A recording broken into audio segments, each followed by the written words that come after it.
Hello students welcome to economics class देखो एटा 2019 रो क्वेश्चन पेपर रो आर आखो पाखो जिंसो सहित एटा मधे रिपीट होबार चांस अछि केतरा क्वेश्चंस देखिबा। अच्छा जो पिला मन चैनल को नुआरे आसो चैनल को सब्सक्राइब करनियो मु ओडिया और इंग्लिश उभय भाषा रे एक्सप्लेन करिया पय जाउची। क्वेश्चन नंबर 1 ए कोन देची डिफाइन मार्जिनल प्रोडक्ट बोले सीमांत उत्पाद कहले कोन बुझ बोल पचारची से हेले सीमांत उत्पाद कहले एक अतिरिक्त साधनर नियोजन फल मोट उत्पाद रे जो परिवर्तन आसे ताहाकू सीमांत उत्पाद कहा जाए। ये निर्णय करिवार सूत्र होची पिला माने delta TP by delta Q right. तो कोट कोट को बहिरे डेल्टा टीपी बाई डेल्टा भी बोली मते देथिबो भी बोले इथे परिवर्तित साधन। Okay in English now what is marginal product means by using one additional unit of variable factor what is the difference we found in TP, or you can directly write like this the difference in the TP is equal to MP। देखो पिला होने MP TP AP बोले marginal product total product average product तीन टार गुटे तो तुमको निश्चित भाव में 2 मार्क रे आसीबो। सो मस्ट बी कन्फर्म ता बाद 3 मार्क रे एमपी आउ टीपी रो रिलेशन कोन बोल के आसीबो संपर्क राइट। नेक्स्ट जीवा बी नंबर देखो what is average cost. Cost सिमती गुटे पड़िबो एवरेज कॉस्ट गुटे इंपोर्टेंट रियल कॉस्ट गुटे इंपोर्टेंट मनी कॉस्ट गुटे इंपोर्टेंट अपॉर्चुनिटी कॉस्ट गुटे इंपोर्टेंट चारटा बेसी इंपोर्टेंट ता बाद इम्प्लिसिट एक्सप्लिसिट कॉस्ट भी अछि। हो चलो एबे हम देखिबा हाराहारी परिव्यय काहाकू कहा जाए। अच्छा एकक पिछा हेउथबा परिव्यय को हाराहारी परिव्यय कहा जाए सिंपल लैंग्वेज। ओके सो आर निर्णय करिवार सूत्र कोन बेले AC is equal to TC by Q। Okay माने मोट परिव्यय को मोट एकक द्वारा भाग कले हाराहारी परिव्यय निर्णय होय। In English average cost means the cost per unit of production means for producing 1 unit of commodity what is the money you spent is called average cost। The formula to calculate this is TC by Q total cost by the units used। okay next चलो C number what is balanced budget। तुम जानते पिला balanced budget two types balanced and unbalanced budget समतुल और असमतुल budget. जो budget रे आय और व्यय परस्पर समान थाए याको संतुलन बा समतुल budget बोली कहा जाए। The budget in which the income and expenditure remains same is said to be balanced budget। okay next move a D number question ता देखो what is necessary for efficiency। this question is likely to repeat। एटा पिला माने कार्य दक्षता पय आवश्यक अत्यावश्यक अभाव कोन बोलिया जिंसटा आसीबो। तो तुम प्रथम एमति लिखियो आवश्यक अभाव गुडी को तीन श्रेणी रे विभक्त सेथि मध्यरु कार्य दक्षता पय अत्यावश्यक अन्यतम अटे माने जो अभाव गुड़िक द्वारा जो द्रव्य प्राप्त कले कार्यर दक्षता काम करिवार इच्छा आग्रह वृद्धि पाए या को कार्य दक्षता पे आवश्यक बोली कहबे। जेमति कि टूल्स फॉर मैकेनिक माने तो जने यांत्रिक पई यंत्र ओके बा स्टूडेंट पई बुक एंड पेन छात्र पई पुस्तक और कलम इत्यादि right. So this is called necessary for efficiency which increases the efficiency of a person for work। for example pen for students okay study material for students or tools for mechanic etc। okay next go to E number what is real cost। प्रकृत परिव्यय कहले कोन बुझ कोतलना प्रकृत परिव्यय गुटे आर्थिक परिव्यय गुटे दुईटा important पिला माने। so real cost is the cost which we calculate in terms of sacrifice। the sacrifice made in the process of production is said to be the real cost। माने उत्पादन प्रक्रिया रे हम करथवा त्याग और बलिदान को रियल कॉस्ट बा प्रकृत परिव्यय बोली कहा जाए। ओके नेक्स्ट चलो fixed deposit what is fixed deposit. Etah commercial bank रो गोटे फंक्शन पिला माने मियाद जमा। देखो एटा एक प्रकार जमा जो जमा रे जमाकारी निज मुद्रा को एक निर्दिष्ट समय पाई जमा करि थाए 5 ईयर की 3 इयर्स की केते एहा से समय पूर्ण न हेबा पूर्वरु उक्त जमा अंश को उठाई पारे नाही इति कटकणा सहित जड़ित किंतु शुद्ध भल मिले। Okay? Fixed deposit is that deposit in which a depositor deposits his money for a fixed period of time, maybe 1 year, 3 year, or 5 year, and there are some restrictions that he cannot withdraw the money before the date of expiry. Remember this, before the date of expiry.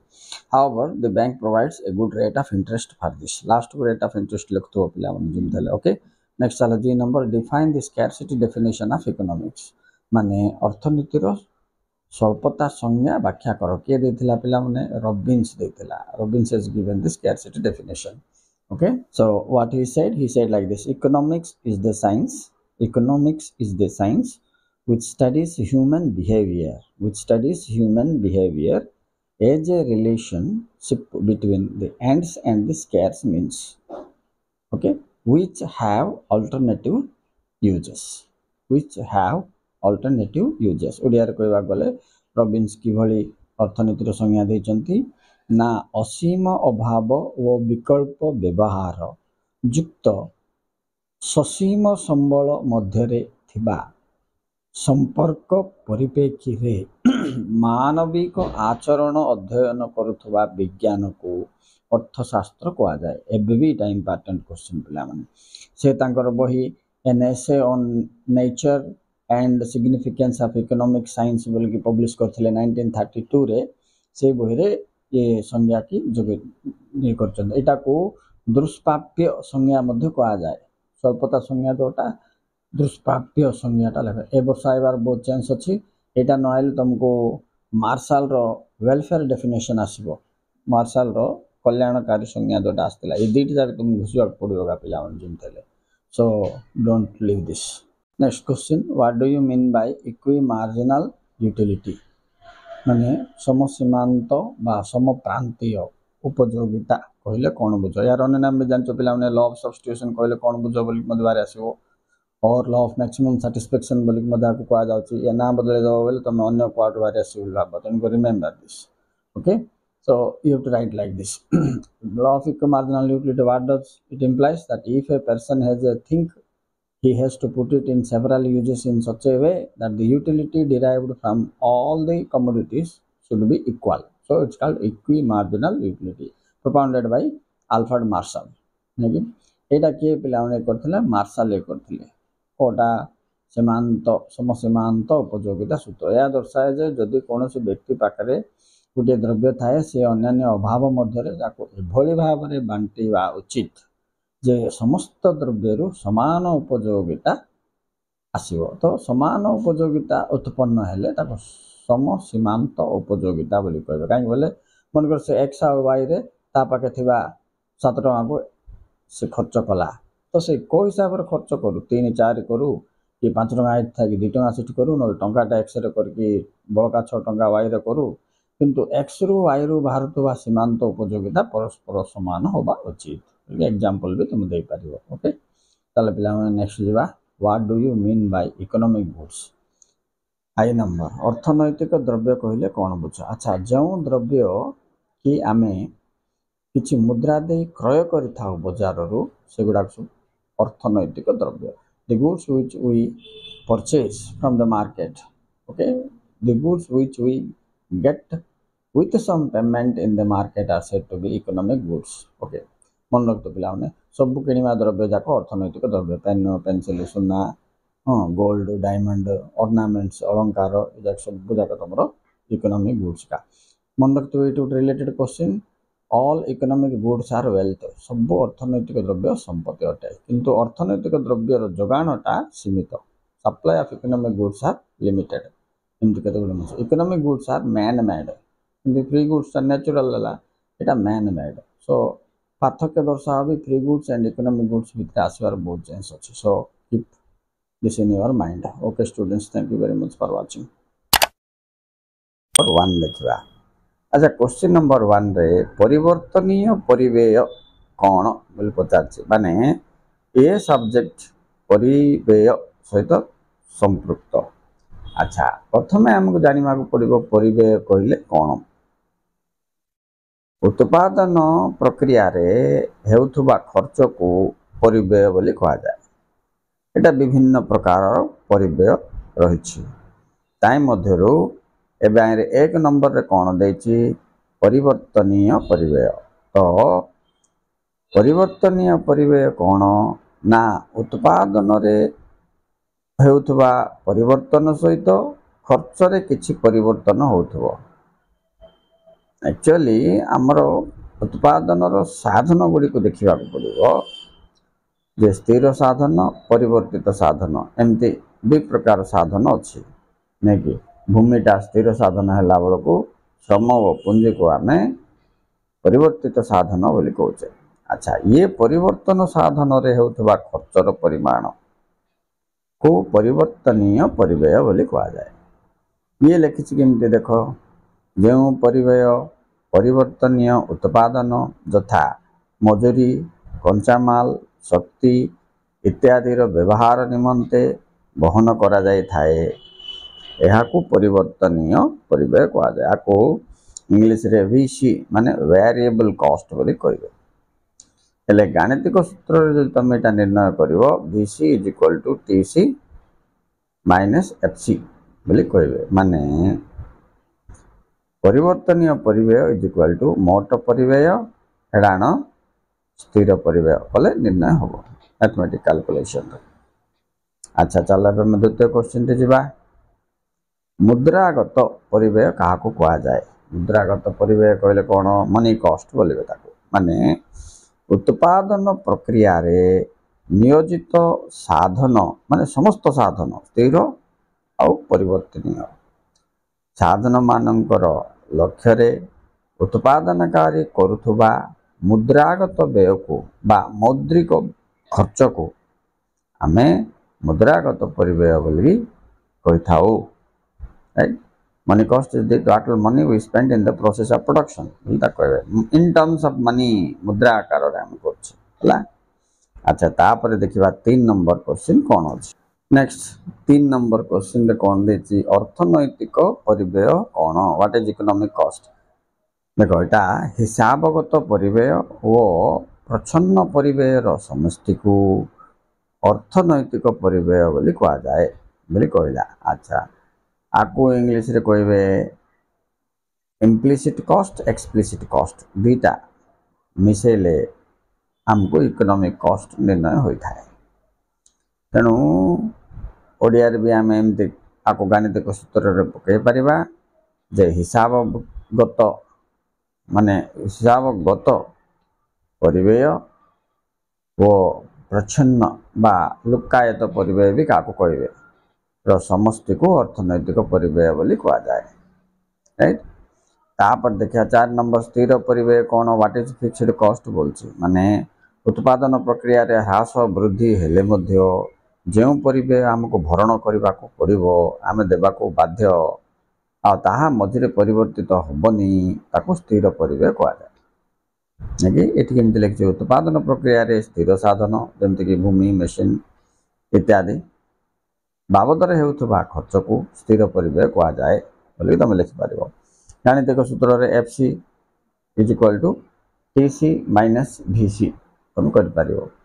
माने स्थिर परिव्यय is equal to मोट परिव्यय minus परिवर्तित परिव्यय हला। Next बा 5 number निरापत्ता रक्षी मजूरी की प्रकार परिव्यय बोली से पचार सिक्योरिटी गार्ड स्थिर परिव्यय। 6 नंबर देखो उत्पादन परिव्यय काहाकू कहंती। ले एक निर्दिष्ट परिमाण रो उत्पादन निमंते गोटे प्रतिष्ठान जो समस्त व्यय करि थाए से समस्त को उत्पादन परिव्यय कहा जाए। अच्छा का में मोट परिव्यय मध्य कहि परिबा। उत्पादन प्रक्रिया रे एक निर्दिष्ट समय रे एक निर्दिष्ट परिमाण रो द्रव्य उत्पादन करिवा पाई होतबा समस्त खर्च को आमे उत्पादन परिव्यय प्रोडक्शन कॉस्ट बोली आमे कहबा। आको टोटल कॉस्ट मध्य आमे कहि परिबा।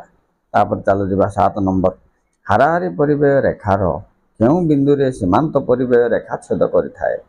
तो एटा आमे जानचे जे आमे जतबे लिखिबा हाराहारी और सीमांत परिव्यय मध्य संपर्क सेतबे आर रेखा काटला बेलको तुम जानि पारिबो पिला माने जे हाराहारी परिव्यय रेखा तार न्यूनतम बिंदु रे सर्वनिम्न बिंदु रे सीमांत परिव्यय रेखा छेद करिथाए माने हाराहारी परिव्यय को सीमांत परिव्यय रेखा छेद करिवो अर्थ राइट ये चित्र हिसाब रे आमे एमते ग्राफ करके देखे परिबा।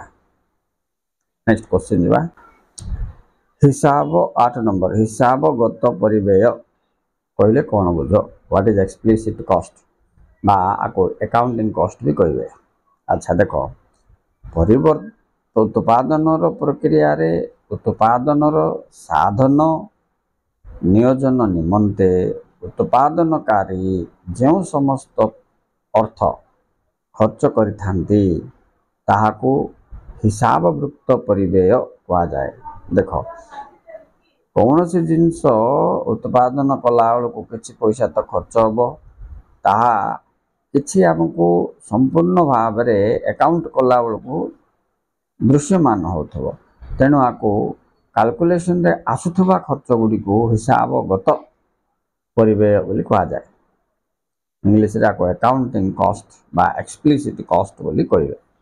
एटा अर्थनैतिक परिव्यय रो एक अंश काई ऊपर हम पढ़थिले हिसाबगत परिव्यय युक्त प्रच्छन्न परिव्यय हेले जाय करी अर्थनैतिक परिव्यय निर्णय होछि।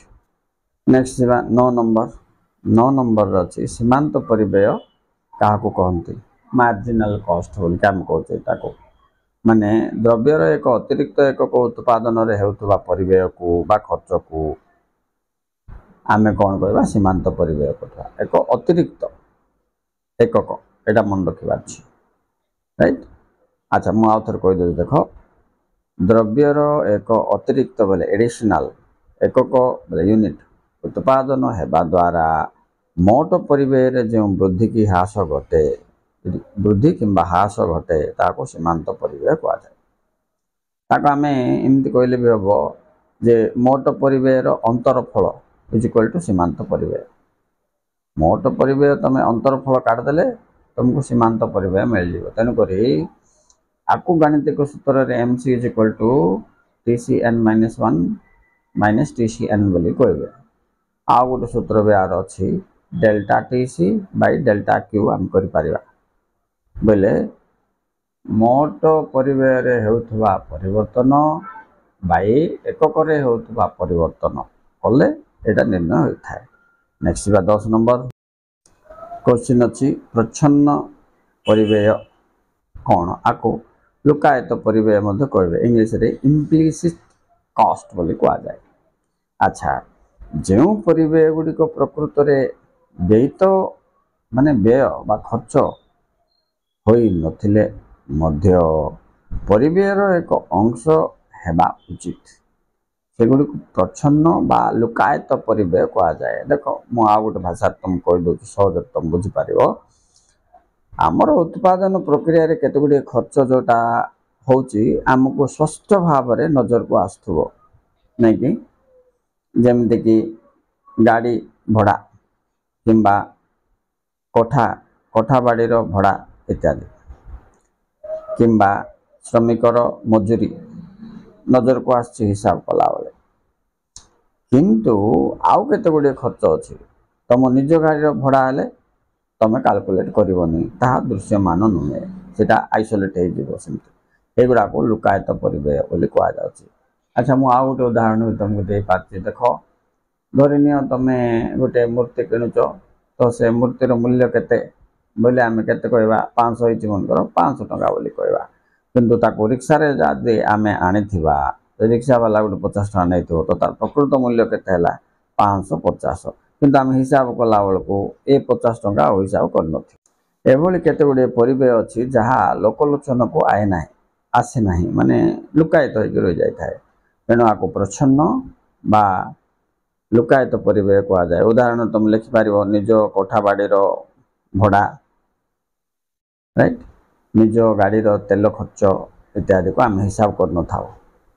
तापर जिबा वास्तव परिव्यय कोन एटा भी गोटे इंपोर्टेंट क्वेश्चन पिला माने प्राय परीक्षा रे आसे व्हाट इज रियल कॉस्ट बोलबे आको इकोनॉमिक्स रे ना से रियल कॉस्ट होची कोन आम उत्पादन प्रक्रिया रे हमर जो त्याग आ बलिदान रही थाए तार भी किछि मूल्यांकन आम जदि करबा ताको आमे कहि परिबा जे ये होचे वास्तव परिबेय राइट एटा केमति देछि देखिबा टिके देखो वास्तव परिबेय माने उत्पादन प्रक्रिया रे नियोजित समस्त उत्पादन साधन बोले भूमि श्रम पूंजी संगठन चारटा जाक साधन सेमानंकर मालिक मानंकर समस्त प्रकार असुविधा व त्यागर समष्टि को वास्तव परिबेय कहा जाए। हाँ एमती लिखिदे हम उत्पादन प्रक्रिया रे हेउथबा त्याग और बलिदान जार किछि मूल्य को आमे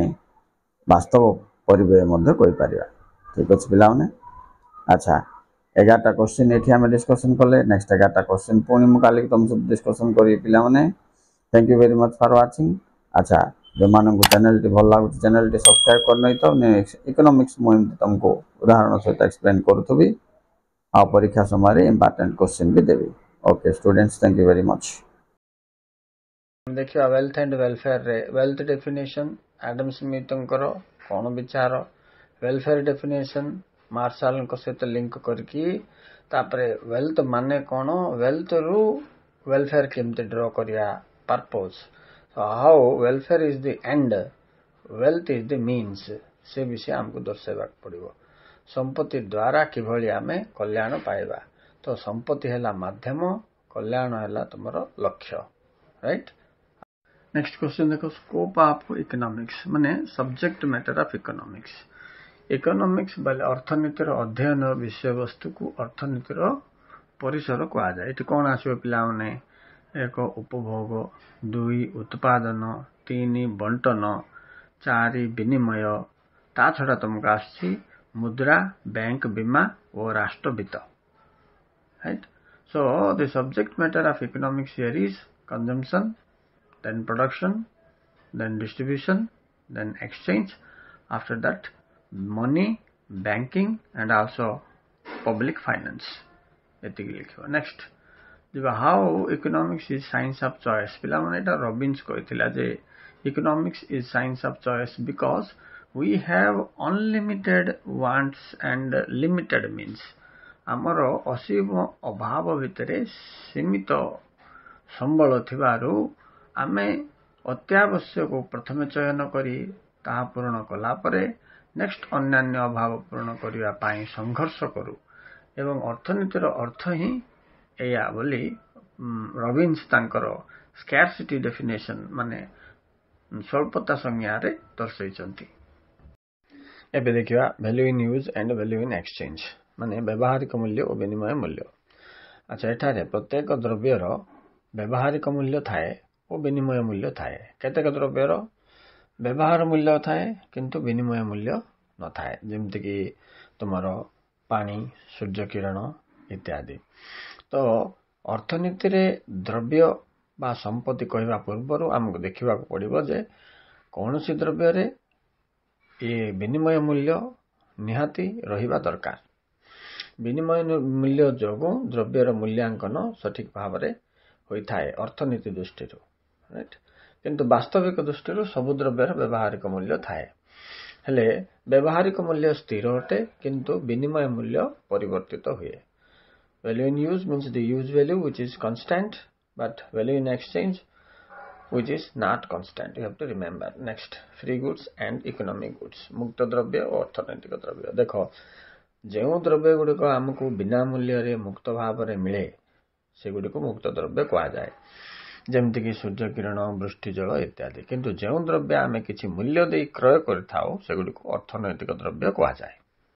सेकेंड पॉइंट देख मुक्त द्रव्य गुड़िकर जोगाण असीम किंतु अर्थनैतिक द्रव्यर जोगाण सीमित अटे। तापरे मुक्त द्रव्यर व्यवहारिक मूल्य बेसी थाए विनिमय मूल्य न थाए किंतु अर्थनैतिक द्रव्यर उभय व्यवहारिक मूल्य और विनिमय मूल्य थाए। तापर थर्ड पॉइंट जदि जीवा समस्त अर्थनैतिक द्रव्य संपद अटे किंतु समस्त मुक्त द्रव्य संपद नहे राइट। तापर तुम कौन कर आर गोटे उदाहरण दीटा तार दुईटा उदाहरण लिखिदेव 4टा पॉइंट हो जाए पिला। Okay students thank you very much for watching please like and subscribe bye. Hello students, welcome to economics class. चलो आम 2 मार्किया क्वेश्चन केतरा देखा। अच्छा, जो पिला मैंने चैनल को नुआ चैनल टी सब्सक्राइब करनी आराम से शुण। Question number 1, what is micro economics? English और ओडिया दुईटा मीडियम रे कहबी। ओके, ओडिया रे बेष्टी अर्थनीति कहले कौन बुझ? पिला माने आमे जानचे अर्थनीति 2 भाग विभक्त होइछि। एक होछि बेष्टी, दुई होछि समष्टि अर्थनीति। Means one is micro economics and another is macro economics. Okay, हेले अर्थनीतिर व्यक्तिगत अध्ययन को व्यष्टि अर्थनीति कहा जाए। तो व्यष्टि अर्थनीति समष्टि अर्थनीतिर एक अंश। उदाहरण व्यक्तिगत आय, व्यक्तिगत संपत्ति इत्यादि। राइट, उदाहरण तमे निश्चित भाव दबा पड़ो पिला इकोनॉमिक्स रे। So micro economics implies individual study of economics. It's a part of macroeconomics. Macro is the aggregate and micro is a part of it. Example, personal income, personal property, personal vehicles, etc. Right? Coming up to the next question. What is a mixed income? एटा पिला माने टिके economy हे जायछि, आगु टिके correction कर दबो। Income मिश्रित आय कहले कोन बुझ? देखो, गुटे व्यक्ति विभिन्न सूत्ररु जो आय प्राप्त करि थाए एहाकू मिश्रित आय कहा जाए। In English, the income that is earned by a person from all the sources together is said to be mixed income. Next, 3 number, what is transfer payment or income? आकु कहबे अंतरण देयता बा अंतरण आय कहले कोन बुझ? देखो, कौनसी देशर लोक देशर संपत्ति को कौनसी अवदान न देई बा बिना परिश्रम रे जो आय प्राप्त करि थाए ताहाको अंतरण आय बा देयता बोली कहा जाए। उदाहरण देखो, स्टूडेंट मानकर स्कॉलरशिप, ओल्ड एज मानकर पेंशन, बेकार भत्ता इत्यादि। That means the income earned without any contribution to the national income is said to be transfer payment or transfer income. For example, pension, scholarship, etc. Next jiba 4 number, what is private good? माने गणद्रव्य कहले कौन बुझ? देख, जो द्रव्य गुड़िक कि व्यक्ति विशेष बा घरोई संस्था द्वारा परिचालित और नियंत्रित होता है, उक्त द्रव्य गुड़िक गणद्रव्य बोली कहा जाए। The goods which are owned, managed and controlled by private person. Okay, it is said to be private goods such as personal building, personal car, etc.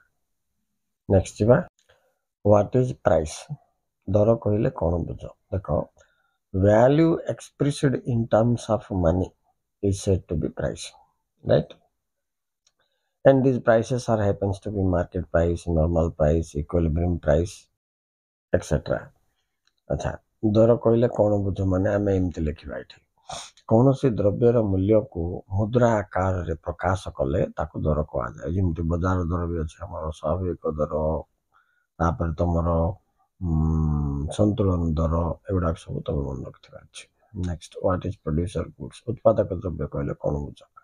Producer goods are those goods which indirectly satisfy the human wants. माने जो द्रव्य गुड़िक मनुष्यर अभाव को परोक्ष भाव पूर्ण करे। जेमती कि धर मुद्रा मीन्स मनी, मेसिनरी, एगुडा सब सीधा सड़क आमर अभाव पूर्ण कर थांती। परोक्ष भाव माने आमर अभाव पूर्ण करथुवारु आकु उत्पादक द्रव्य बोली कहा जाए। आमे आ गुड लाइन में मिसै परिबा, जो द्रव्य उत्पादन रे सहायक होई थाए सेगुडको आमे उत्पादक द्रव्य बोली कहता है। You can also say like this, the goods which helps us for supports us for production. Okay, next jiba, what is capital?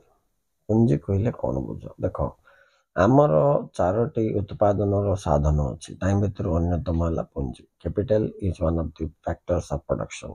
एटा होचे गोटे वेरिएबल फैक्टर ऑफ प्रोडक्शन, माने परिवर्तनीय साधन बोली आम आगे कही। अर्थ देखा, व्हाट इज कैपिटलिटी से पचार नहीं कि, तो capital means produced means of further production बोलिए, माने that which is already produced and used as a medium for production. जहा ऑलरेडी उत्पादित हो जाइछि पुनरुत्पादन क्षेत्र को सहयोग करिथाए।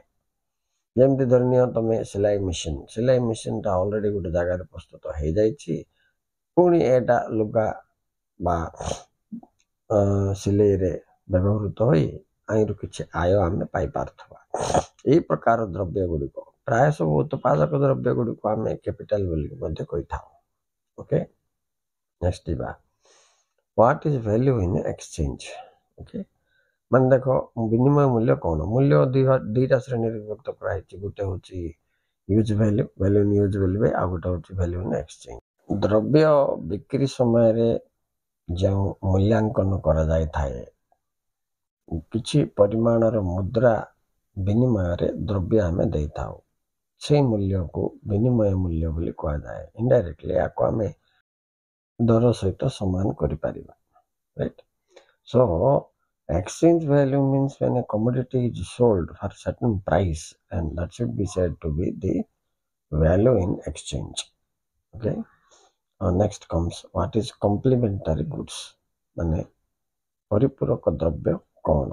देखो, the goods which are interdependent in their use and sales are said to be complementary goods। जो द्रव्य गुड़िक परस्पर निर्भरशील बिक्री और व्यवहृत होता है, जमती कार, पेट्रोल, पेन रिफिल इत्यादि। ओके, नेक्स्ट 10 नंबर देछि व्हाट इज सब्स्टिट्यूट गुड्स। आमे ताको प्रतिस्थापन द्रव्य कहले कौन बुझ बोली कहि पारिया, बाको विकल्प द्रव्य भी कहा जाए। स्थानापन्न द्रव्य मध्ये कोनती ओडिया रे जो गोटे द्रव्य बदल रे अन्य एक द्रव्य ग्रहण करिबा, जहा हमको सेतिक ही संतोष प्रदान करिवो, ताको आमे प्रतिस्थापन द्रव्य बोली कहि परिबा, आको विकल्प द्रव्य बोली मध्ये कहि परिबा।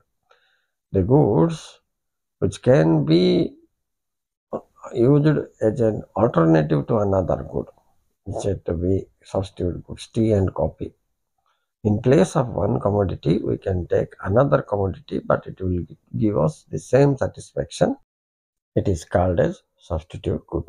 Okay, so now these are 10 questions, 2 mark questions, which are really important for your examination। Listen again and again, and make notes of it in your own language। Okay students, thank you very much for watching। Please like and subscribe, keep touch with the channel for getting most important questions for 2024 examination, long, short, and 2 marks questions also। Okay, bye। Hello students, welcome to economics division game questions with answers. अब देखो एटा 2 mark या most important questions पिला बने, तो आइ बहुत गुडे questions repeat होबार भी चांसेस होते। चलो गोटे गोटे आंसर सहित देखिबा। ओके स्टूडेंट्स, अब देखो क्वेश्चन नंबर 1 कोन अछि, how is total cost calculated in short period. Answer, total cost के कैलकुलेट होबो ना एफसी प्लस वीसी, स्थिर परिव्यय युक्त परिवर्तित परिव्यय इज इक्वल टू मोट परिव्यय, right. So it is FC plus VC is equal to TC बोली मन रख, ये होची तार formula. Next, what is meant by market. बजार कहले कौन बुझ नहीं, बजार इज ए प्लेस नहीं, market is a place where goods are exchanged against money, जो थारे मुद्रा बदल रे द्रव्यर आदान प्रदान होथबो किबा द्रव्य आमे मुद्रा दे किनुथबा, एभली एक स्थान जोटी क्रेता और विक्रेता मध्य द्रव्यर दियानिया होइथाय मुद्रा पई, आक बाजार कहा जाय। नेक्स्ट चलो, व्हाट इज ओलिगोपोली माने अल्पाधिकार बा स्वल्पाधिकार बाजार कौन बोली से पचार। एटा गोटे बाजार ना नाही पिला माने, विभिन्न प्रकार बाजार अछि, सेत मध्यरु स्वल्पाधिकार बाजार अन्यतम अटे।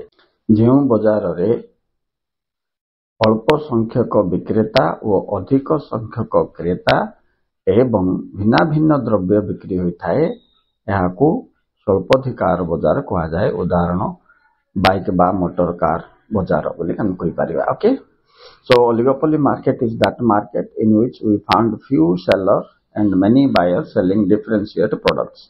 For example car market, bike market etcetera. Okay, next moving to the question number J।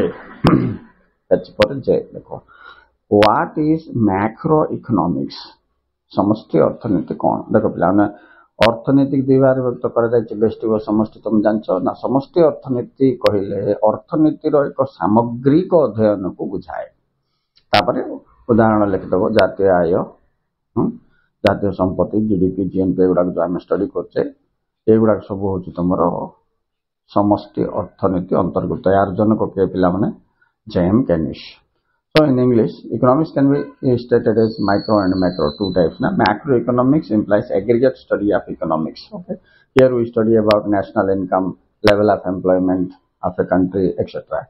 Okay, next number J. What is mixed income? मिश्रित आय कौन? देखो गोटे व्यक्ति विभिन्न सूत्ररू मुख्यतः आत्मनियुक्ति रू जो रोजगार करिथाए ताहाकू मिश्रित आय कहा जाए mixed income is income earned from the self employment of a person, particularly teacher from tuitions, doctor from private clinic, whatever they earn, it is called mixed income. Okay, next private income. What is private income? घरोई आय कौन? देखो answer is like this.